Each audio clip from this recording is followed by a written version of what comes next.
The economic collapse of Kadar's regime and the political changes in the Soviet Union happened almost at the same time.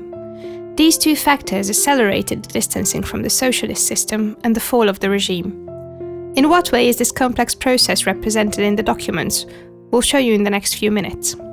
In the autumn of 1993, 3 months before the death of the first democratically elected Prime Minister, József Antal, the conflict in Russia between President Boris Yeltsin and the Russian parliament, called the Duma, made the country ungovernable and led to a civil war. Hungary declared its support of Boris Yeltsin, who symbolized the democratic leadership and reforms in Russia. He called the world's attention to the necessity of maintaining the results of the 1989-1990 transition in Eastern and Central Europe. The central figure of these changes was József Antal. In Hungarian history, the years of 1989 and 1990 mean the end of socialism and the beginning of a multi-party parliamentary democracy. Polgártársak, ma 33 évvel a magyar forradalom és 31 évvel az utolsó felelős magyar miniszterelnök kivégzése után esélyünk van arra, hogy békés úton érjük el mindazt, amit az 56-os forradalmárok véres harcokban, ha csak néhány napra is, de megszereztek a nemzet számára. The transition from dictatorship into democracy is generally described with the following words: change of regime, changeover, and transformation. The saying, "people change underwear but the system has changed," is attributed to the Prime Minister, though some people say that he expressed himself more elaborately, saying, "Hungarian people change horses and not the system," yet the first version became widely known. Different views prevail regarding the exact dates of this period. By 1988, the opposition outside the party was overtly seeking a way out of the Kádár regime, and the first oppositional political parties were formed.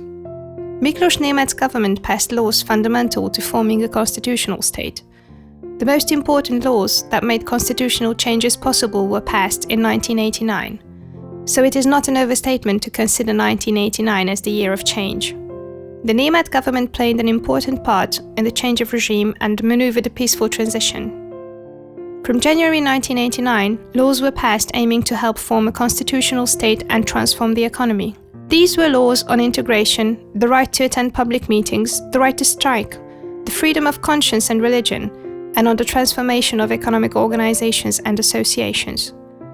Demolishing the Iron Curtain, letting refugees from East Germany enter Austria and West Germany, and signing an agreement about Soviet troops leaving Hungary were the milestones of our foreign policy.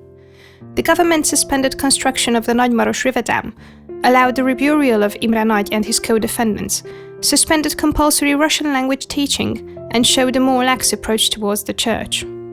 In August 1991, the first visit of Pope John Paul II to Hungary became a symbol of the success of transition for the Catholic Church and Hungarian believers.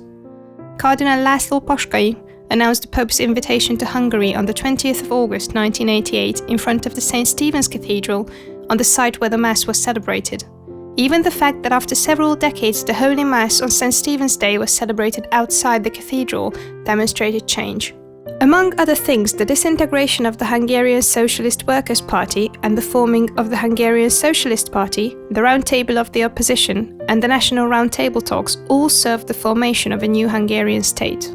One of the landmarks of the Round Table Agreement, signed the 18th of September 1989, was the amendment of the Constitution.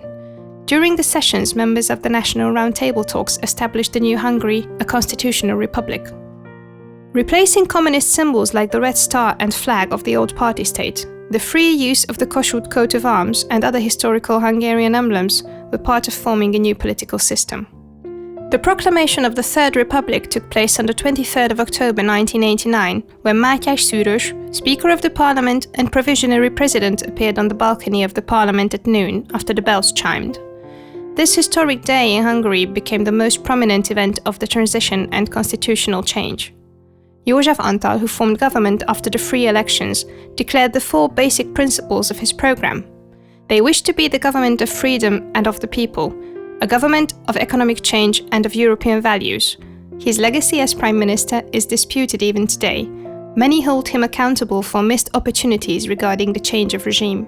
Others respect him as a politician who was fully aware of the weight of his political role, was open-minded and took moral responsibility for his decisions.